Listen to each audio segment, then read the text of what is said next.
La bóveda de seguridad permanecía intacta y no había indicios de ingreso forzado en la entrada principal. No obstante, lo que los oficiales del FBI encontraron en el hogar de Gene Hackman superó en espanto cualquier encubrimiento que Hollywood hubiera intentado realizar. Cada pormenor parecía oprimir el pecho de quienes lo observaban, revelando los secretos más turbios que la meca del cine había tratado de esconder tras sus destellos de lujo. Lo que salió a relucir fueron imágenes aterradoras de persecuciones humanas, festines macabros y ríos de sangre. El FBI no solo obtuvo pruebas incriminatorias. Sin pretenderlo, desgarraron la máscara radiante del universo cinematográfico, exhibiendo su armazón podrida. Gene Hackman no perdió la vida únicamente por lo que sabía, sino también por su habilidad de percibir con una lucidez inquietante. Lo que dejó como herencia fue un documento devastador que desenmascaró el verdadero rostro de la industria del cine, donde el triunfo se edifica sobre el sacrificio de innumerables vidas. Las majestuosas puertas de la finca se cerraban con fuerza sobre los caminos polvorientos y rojizos de Santa Fe, escondiendo una verdad tenebrosa bajo su apariencia solemne. En medio de esa tierra bañada por el sol, rodeada de arte y edificaciones de adobe, se erguía una enorme propiedad que, por décadas, sirvió como refugio privado para Gene Hackman y Betsy Arakawa. Durante más de 30 años, ese hogar representó con acento agudo un santuario inviolable, donde el actor, galardonado con múltiples premios Oscar, se mantenía alejado del bullicio mediático y los elogios superfluos. Pero una mañana gris a principios de 2024 lo cambió todo. Aquel escondite, que antes garantizaba intimidad, se convirtió en el velo que encubría un asesinato escalofriante. La noticia del deceso de Hackman y su esposa fue un hallazgo sorpresivo. La falta del tenue fulgor del invernadero, donde el actor disfrutaba sus lecturas y su rutina matutina, encendió las alarmas. Fue el cartero del vecindario quien notó que la correspondencia rebosaba en el buzón, como si nadie la hubiese recogido por varios días. Cuando los oficiales de la policía de Santa Fe consiguieron acceder al interior de la casa, no podían imaginar el dantesco escenario que estaban a punto de encontrar. El cadáver de Gene Hackman yacía encogido sobre el suelo del salón, con el rostro desfigurado, pálido y casi irreconocible. Cerca de él se encontraba su esposa, Betsy Arakawa, con la cabeza inclinada sobre el sofá y un brazo extendido, como si hubiese intentado alcanzar algo en la mesa sin éxito. Aunque no había rastros evidentes de pelea ni heridas visibles, el fétido olor, combinado con el aire enrarecido, obligó a los especialistas forenses a retirarse momentáneamente para poder respirar. Ambos llevaban fallecidos varios días cuando fueron encontrados. Muerte silenciosa fue la primera descripción asentada en el informe confidencial del Departamento de Policía de Santa Fe. Sin embargo, aquel silencio no tardó en desvanecerse. En cuestión de horas, los rumores se esparcieron, generando una ola de conjeturas que sacudió la calma habitual del pueblo. Algunos aseguraban que Gene Hackman fue eliminado siguiendo un esquema propio de Hollywood, una represalia por secretos antiguos que habían salido a la luz. Otros insinuaban que Betsy fue envenenada y que Hackman, sumido en la desesperación, se quitó la vida tras presenciar su muerte, en la misma casa que alguna vez simbolizó su refugio personal. Las especulaciones se multiplicaban y la incertidumbre crecía. No obstante, lo que realmente encendió todas las alertas fue la inesperada irrupción del FBI. Por lo general, los fallecimientos de figuras retiradas en sus propios hogares no ameritan la intervención de agencias federales. Sin embargo, en este caso específico, cuando los peritos locales concluían su trabajo, una fila de vehículos oscuros cruzó con discreción los portones dorados de la finca. Sin sirenas ni escándalo, aparecieron agentes vestidos con trajes impecables, gafas oscuras y expresiones imperturbables, avanzando con paso firme hacia el interior de la residencia. La incertidumbre se instaló de inmediato. ¿Qué motivo tenía el FBI para involucrarse en la muerte de un actor retirado desde hacía casi 20 años? Nunca se brindó una versión oficial. No obstante, según un informante del equipo de investigación, lo que se halló dentro de la vivienda en Santa Fe alteró completamente la dirección del caso. No se trataba meramente de dos cuerpos ancianos, ni de fotos nostálgicas o recuerdos personales. Lo que realmente causó conmoción fue el descubrimiento de una habitación oculta, disimulada detrás de una vieja estantería de roble. Gene Hackman solía bromear con la frase: «Si tengo algún enigma, se irán conmigo». Lo que yacía tras aquella diminuta entrada aún no se ha esclarecido por completo. Sin embargo, uno de los oficiales involucrados en la intervención afirmó que los documentos requisados no solo involucraban a Hackman. Los expedientes, cubiertos de polvo y escondidos durante años, contenían nombres influyentes como Clint Eastwood, Dustin Hoffman, Jack Nicholson e incluso figuras clave del ámbito político en Estados Unidos.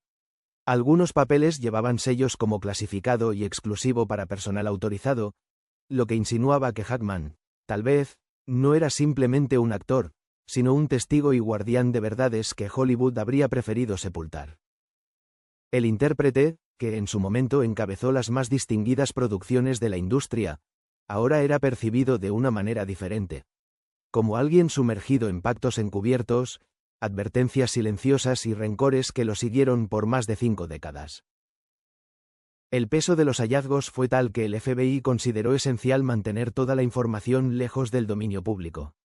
La caravana federal atravesó los portones dorados de la residencia, dejándolos cerrados tras su paso, con la mansión vacía y envuelta en un mutismo sepulcral. Pero aquel silencio fue apenas la antesala del torbellino mediático que sacudiría en los días siguientes la esencia de la industria cinematográfica. Gene Hackman había partido, pero los misterios que resguardaba continuaban latentes. Cuando los primeros haces de luz del equipo forense penetraron las gruesas cortinas de la mansión en Santa Fe, el ambiente evocaba un escenario teatral tras el telón final. El polvo acumulado en los tiradores, las diminutas grietas en la pintura de los marcos de las fotos y el denso silencio, impregnado de tensión, narraban relatos que pocos osarían descubrir. Se desplazaban con precisión, casi mimetizándose con las paredes que fueron testigos tanto de los momentos de gloria como de los aspectos más oscuros en la vida de Hackman y su esposa, Betsy Arakawa. Sin embargo, fue al abrirse la puerta del dormitorio principal cuando se sintió que se cruzaba el umbral hacia algo aún más tenebroso. A diferencia de las impactantes escenas de los filmes en los que alguna vez brilló Hackman, aquí no había giros dramáticos propios del cine. No se observaban rastros de violencia en los ventanales, ni signos de lucha, ni inscripciones hechas con lápiz labial en los espejos. Solo imperaba un silencio sobrecogedor y un hedor profundo que parecía emanar desde lo más hondo del suelo. Allí, tendida cerca del umbral del baño, estaba Betsy Arakawa. Su cabeza reposaba de lado, los párpados entreabiertos, como si el sueño la hubiese vencido tras un prolongado malestar. Su bata de satén, en tono gris perla, tenía salpicaduras de agua que goteaban del grifo, formando manchas dispersas bajo la tenue iluminación de las linternas. A escasos centímetros, un pequeño calefactor continuaba encendido, su diminuta luz roja parpadeando débilmente, como si aún se aferrara a la existencia. Pastillas estaban esparcidas alrededor, algunas intactas, otras reducidas a un fino polvillo blanquecino. Extrañamente, no había frascos visibles ni rastros de recetas médicas cercanas. Sin embargo, el posterior análisis químico reveló que aquellas sustancias no eran convencionales. Muchos de sus componentes requerían autorización especial o estricta supervisión médica por su alto nivel de control y peligrosidad. A poca distancia, Gene Hackman fue encontrado en la cama principal. Su cuerpo estaba recostado de lado, con un brazo extendido hacia el vacío, como si hubiese intentado aferrarse a algo que se desvanecía. Su rostro, que en el pasado fue un icono de la gran pantalla, ahora lucía rígido, con facciones endurecidas por una combinación inquietante de angustia y desconcierto. El avanzado estado de descomposición indicaba que su muerte ocurrió en un margen de tiempo similar al de Betsy, un dato crucial para concluir que ambos fallecieron con solo minutos, o tal vez unas pocas horas, de diferencia. Sin embargo, la pieza clave no se encontraba en lo que era visible a simple vista, sino en el dispositivo que Hackman tenía implantado en el pecho, su marcapasos. Este aparato, que llevaba consigo desde hacía años debido a graves problemas cardíacos, registraba de manera constante su actividad, desde alteraciones leves hasta irregularidades severas, en un centro médico especializado. La última señal captada por el sistema ocurrió exactamente a las 2:43 de la madrugada del 17 de febrero. Después de ese instante, no hubo más registros, ni pulsaciones, ni alertas, solo un apagón absoluto. Desde aquel 17 de febrero, esa fecha se transformó en el punto clave para reconstruir el fatídico enigma oculto tras las rejas doradas de la residencia en Santa Fe. No obstante, las primeras pruebas obtenidas no se restringieron solo a la hora de la muerte. A simple vista, el dormitorio principal parecía impecable, pero al ser analizado minuciosamente, reveló una serie de indicios desconcertantes que sugerían que algo más profundo estaba sepultado entre esas paredes. Sobre la mesa de noche, junto a la cama, yacía un planificador de 2025 con sus páginas abiertas. En un principio, el diario detallaba actividades cotidianas, desde las clases de yoga de Betsy hasta anotaciones sobre las llamadas de Hackman al jardinero. Pero a medida que se avanzaba en el contenido, la caligrafía de Gene Hackman evidenciaba una pérdida de estabilidad, con manchas de tinta y trazos temblorosos, como si su pulso hubiera dejado de ser firme. Varias oraciones estaban tachadas apresuradamente, aunque una resaltaba por encima de las demás. Nos vigilan otra vez, subrayada 3 veces, como si se tratara de una advertencia lanzada al vacío entre la razón y el miedo. También se hallaron 2 teléfonos, uno contemporáneo, aún enchufado al cargador, y otro plegable, antiguo, propio de inicios del milenio. Ninguno de los dispositivos tenía clave de acceso, pero el historial de llamadas estaba casi vacío en las semanas previas al 17 de febrero. Lo más alarmante era que aquel celular desactualizado recibía esporádicos mensajes de un número anónimo. Cada texto repetía invariablemente la misma línea: ¿estás listo? El planificador con alteraciones, los mensajes crípticos y las píldoras molidas eran fragmentos dispersos de un rompecabezas cuya imagen final seguía sin definirse. El equipo de investigación comprendió rápidamente que, para descifrar lo ocurrido en esa residencia, debían ir mucho más allá de lo aparente. Mientras los forenses recogían las pruebas, todo en la casa de Jim Hackman parecía congelado en el tiempo, como una historia interrumpida justo antes del desenlace. Las primeras páginas, repletas de éxito, afecto y calma, habían sido sustituidas por detalles inquietantes y notas confusas. El capítulo más oscuro, el que nadie había leído aún, apenas comenzaba a desplegarse. Ninguno logró olvidar el instante en que la puerta del baño se abrió. Una tenue iluminación amarillenta atravesó la rendija, revelando una escena impregnada de extrañeza, como si la propia habitación intentara gritar su historia inconclusa. Allí, cerca del lavabo, yacía Betsy Arakawa. Su cuerpo permanecía en una postura forzada, con la cabeza apoyada contra las frías baldosas.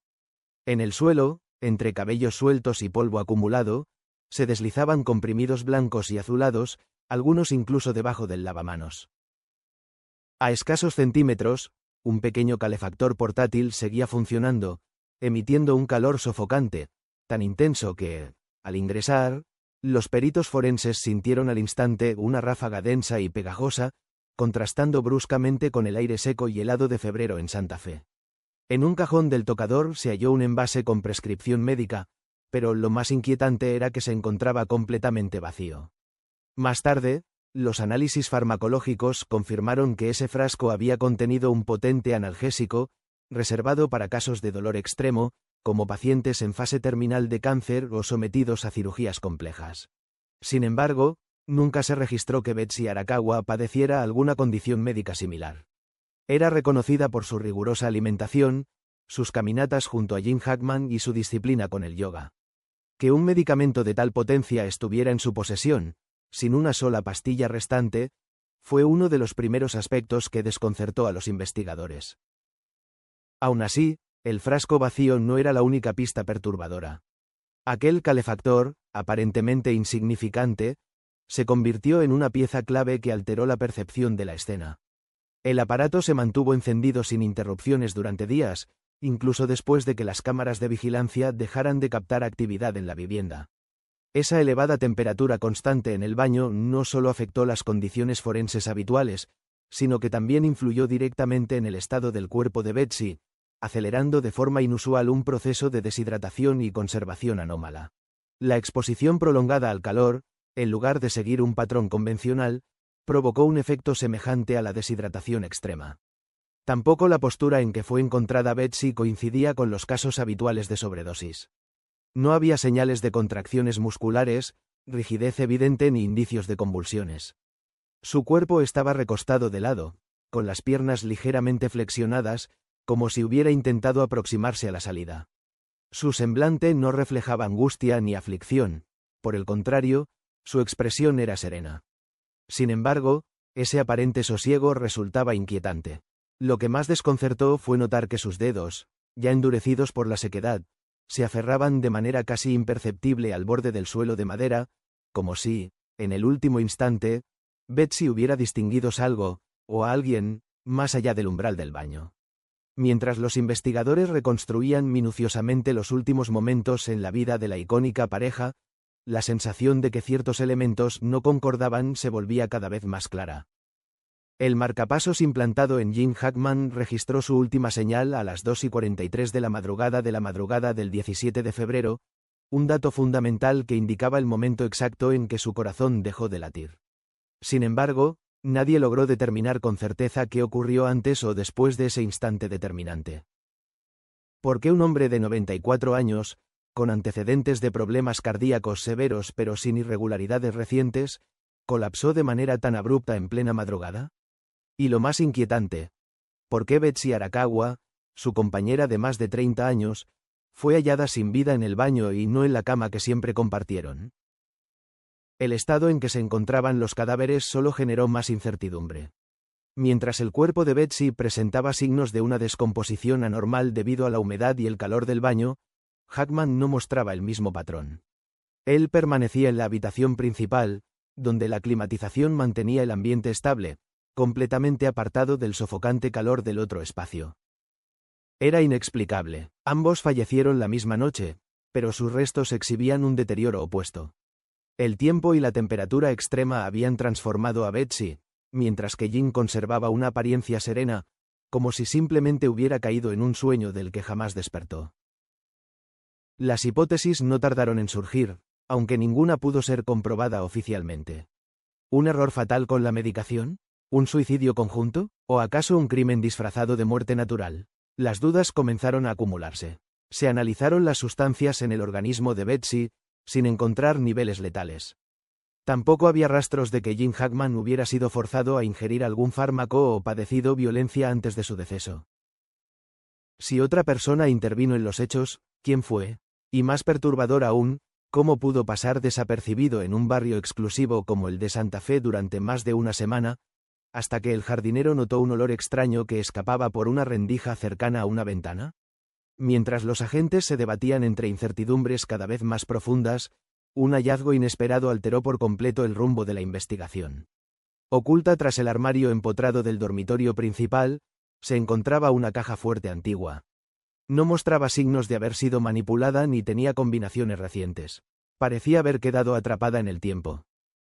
Sin embargo, al lograr abrir su sólida puerta metálica, lo que encontraron dentro dejó a todos sin palabras: documentos envejecidos junto con libretas llenas de anotaciones escritas a mano. Aquellos papeles no eran simples recuerdos, sino fragmentos de un pasado que nadie imaginó que Gene Hackman había mantenido en secreto. No solo guardaban información, sino también los ecos de una vida paralela, en la que el éxito, el temor y los misterios ocultos coexistían silenciosamente. Abrirla no solo reveló su contenido físico, sino también una entrada simbólica al rincón más oculto de su historia personal. Lo que antes era un refugio pacífico en Santa Fe se transformó de inmediato en el centro de un enigma sin precedentes. 9 días cargados de dualidad. Por un lado, la despedida definitiva de Gene Hackman y Betsy Arakawa; por otro, un laberinto de secretos esparcidos en cada rincón de la mansión. Durante ese lapso, el tiempo pareció alterarse, con eventos desconectados que desdibujaban la línea entre la realidad y la ilusión, hasta el punto en que incluso los agentes más experimentados del FBI tuvieron que examinar cada grabación, cada imagen, aceptando que lo ocurrido en esos 9 días desafiaba toda lógica.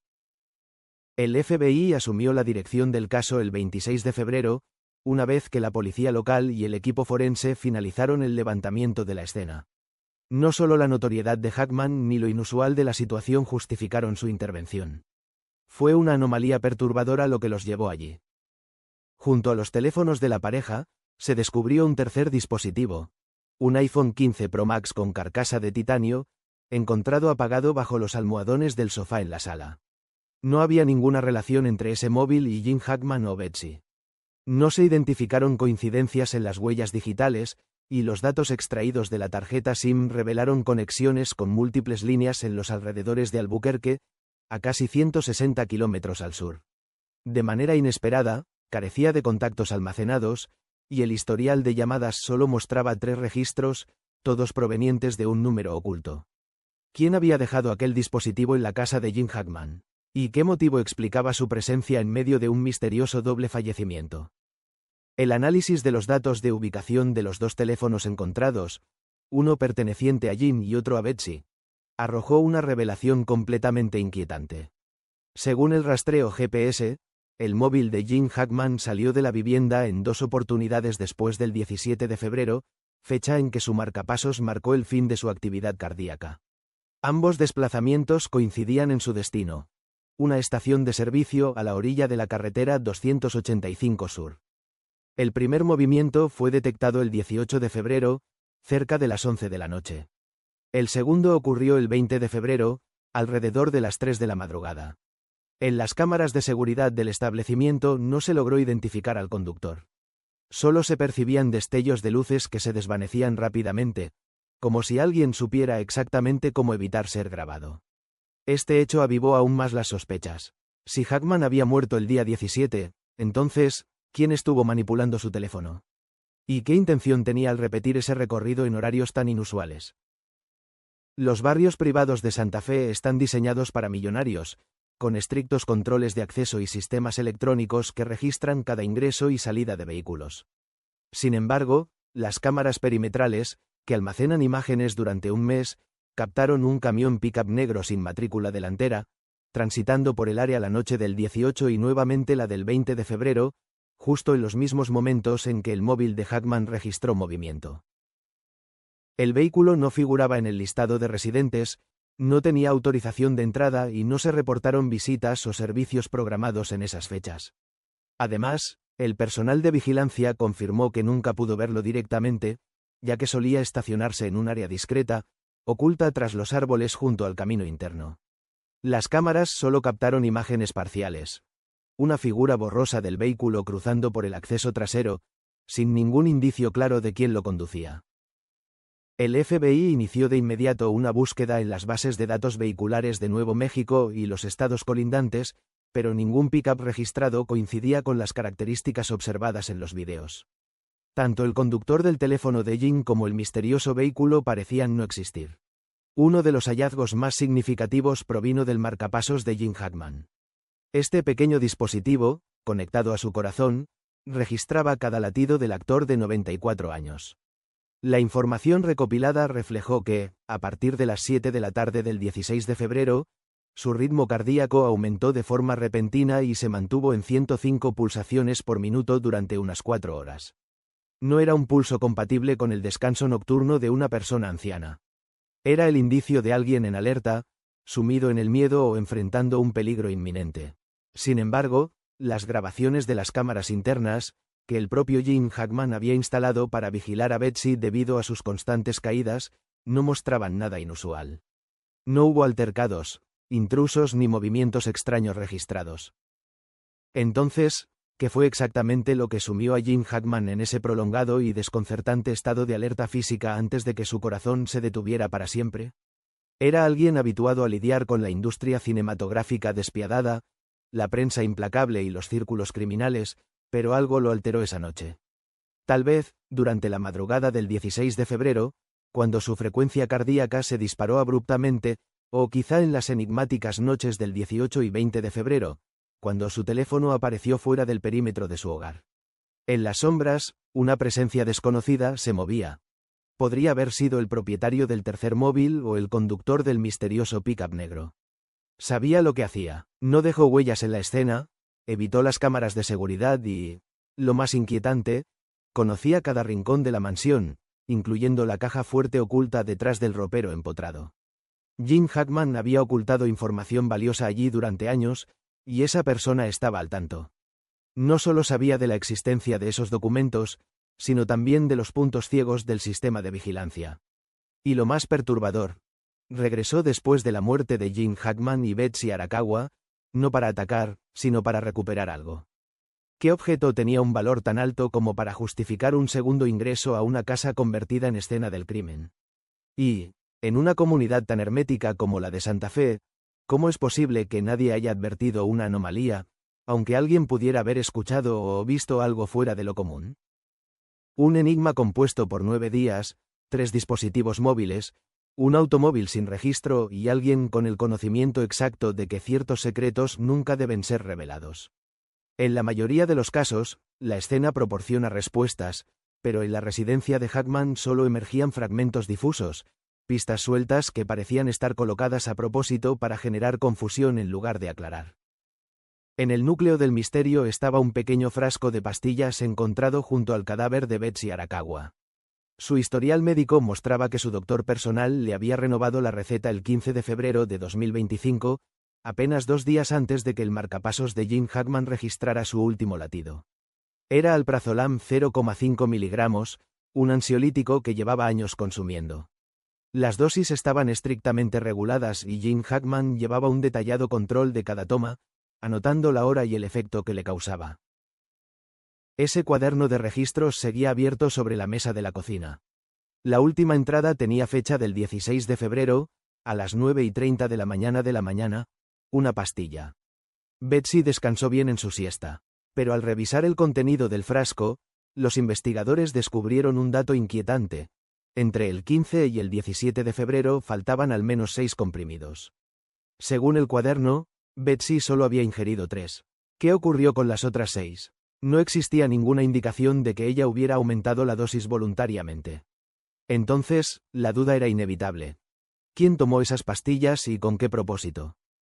El informe forense de Betsy Arakawa reveló un hallazgo estremecedor. Su cuerpo no presentaba señales visibles de violencia ni rastros de un forcejeo, pero el análisis del contenido gástrico detectó la presencia de una sustancia desconocida en su organismo.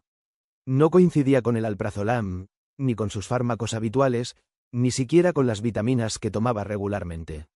Los laboratorios toxicológicos de Nuevo México necesitaron más de 72 horas para identificar con precisión el compuesto. Cuando finalmente dieron con la respuesta, el resultado fue perturbador. Se trataba de un sedante sintético prohibido en territorio estadounidense. Su fórmula química se asemejaba al Masalan, aunque con alteraciones diseñadas para potenciar su efecto anestésico y generar pérdida temporal de memoria.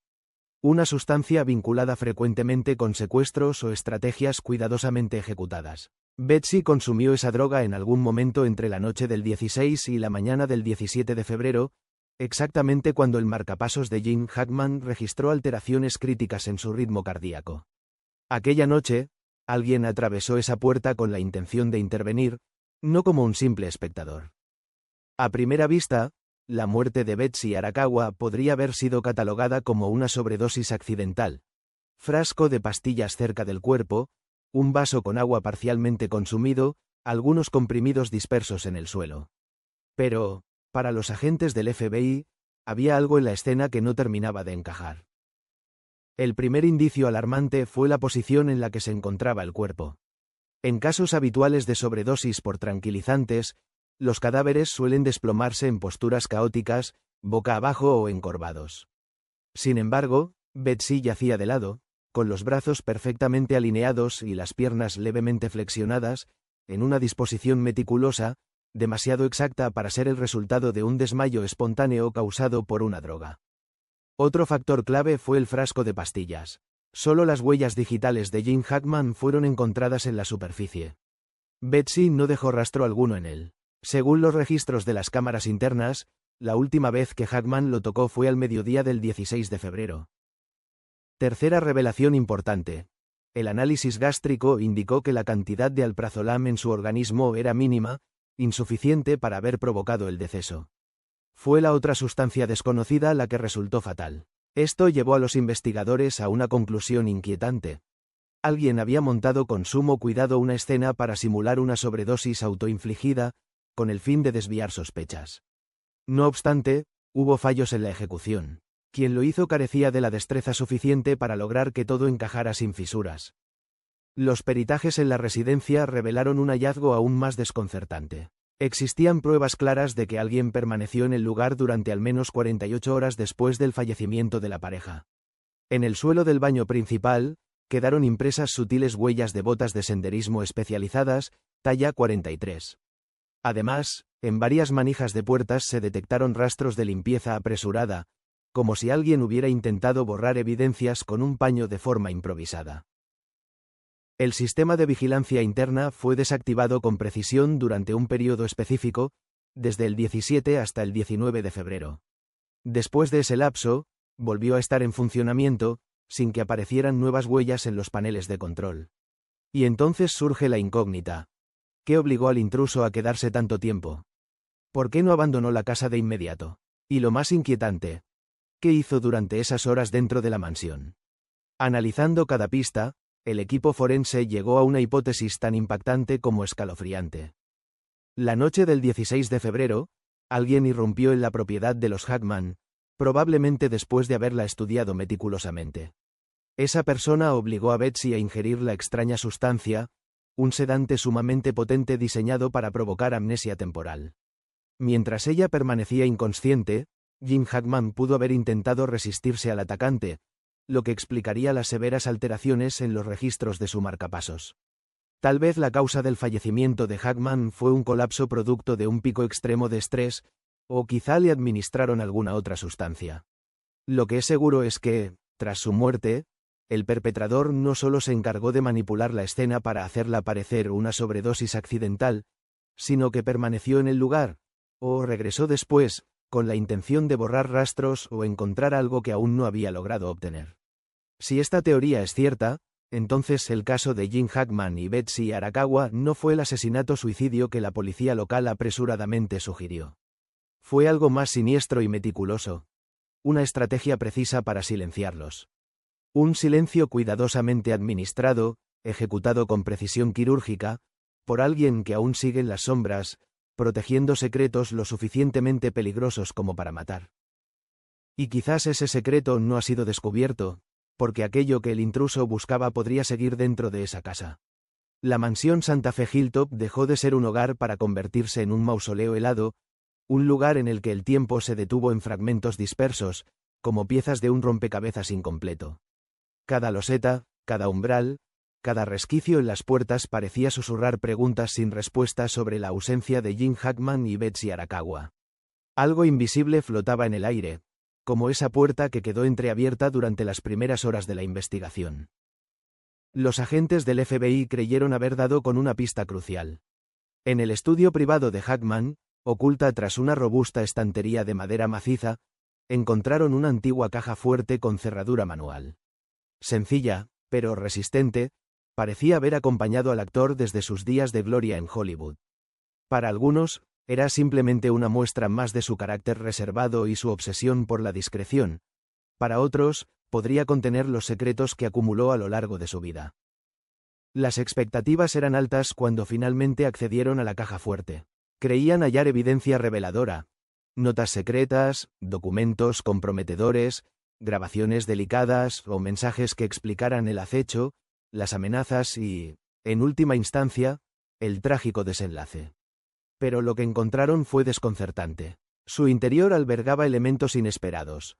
Una carta manuscrita de los años 80, escrita en tinta azul casi desvanecida, firmada por un director involucrado en un antiguo caso de acoso y ya fallecido, un diminuto diario que relataba reuniones clandestinas tras bambalinas, en eventos de premiación cinematográfica vedados a la prensa, y una memoria USB con una etiqueta críptica: archivos pesadillas.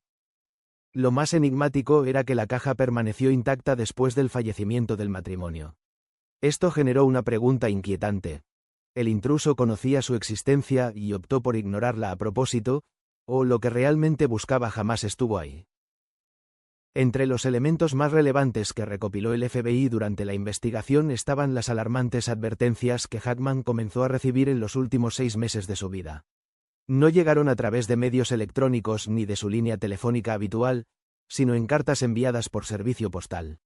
Eran mensajes mecanografiados con un formato arcaico, sin sellos identificables ni rastros de huellas dactilares. Su contenido era breve pero perturbador: sabes demasiado. Mantente en silencio, o el silencio te encontrará. A pesar de ello, Hackman no les otorgó gran importancia. En confianza, le comentó a un amigo cercano que los ecos de tiempos sombríos aún resonaban en Hollywood y que algunas figuras de otra época intentaban recuperar protagonismo. No creía estar en peligro real. Por otro lado, la imagen de Betsy Arakawa adquirió una nueva perspectiva conforme la investigación avanzaba.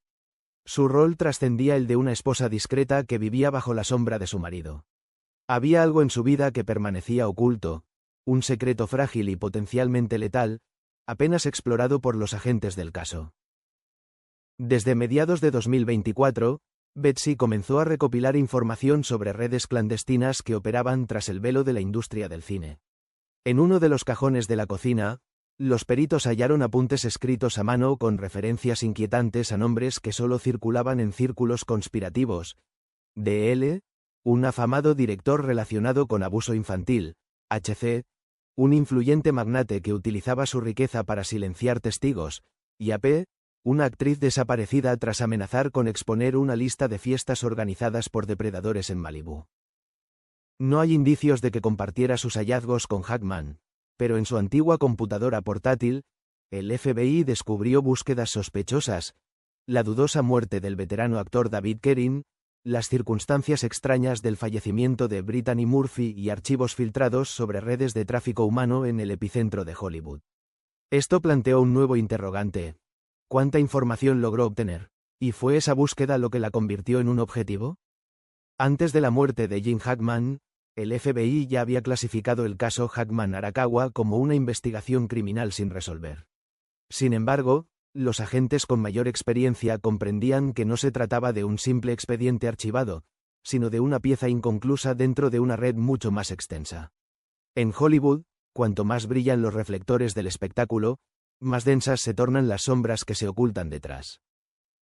Los responsables de las amenazas contra Hackman nunca fueron identificados, pero sus rastros quedaron impregnados en los pasadizos más turbios de la industria cinematográfica.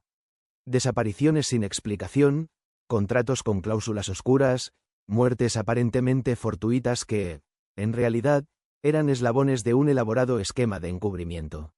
La residencia en lo alto de la colina de Santa Fe dejó de ser solo una escena de crimen. Se convirtió en un monumento fúnebre, un testigo silencioso de las vidas que Hollywood consumió. El diario personal de Hackman, donde dejó constancia de sus últimos días junto a Betsy, permanece hasta hoy bajo custodia en un archivo confidencial del FBI. Las últimas páginas del diario estaban desordenadas, escritas con desesperación. Se están acercando. Ignoro qué vi o qué hice, pero ellos saben que lo sé. Si alguien encuentra este cuaderno, que entienda algo. En Hollywood, nada ocurre por casualidad. En cuanto a la memoria USB, bautizada por los agentes como los archivos de la pesadilla, su contenido sigue siendo material clasificado. Sin embargo, un testigo anónimo dentro de la investigación reveló que las imágenes y documentos almacenados eran tan inquietantes que incluso quienes participaron en la erradicación del culto NS4TM evitaron continuar analizándolos. Al caer el sol sobre la colina de Santa Fe, la silueta de la mansión Hackman parecía recobrar vida, mientras su puerta principal permanecía entreabierta, como una advertencia muda de que en Hollywood nadie se desvanece sin dejar rastro. En la tierra donde nacen los sueños, cada estrella que se apaga deja una resonancia, y esas voces, tarde o temprano, encuentran la manera de volver. La residencia de Jim Hackman trascendió su condición de simple escena del crimen. Se transformó en un mausoleo simbólico, resguardando los secretos malditos de una industria corrupta. Lo que el FBI desenterró no fue una conclusión, sino una entrada directa al lado más siniestro del mundo.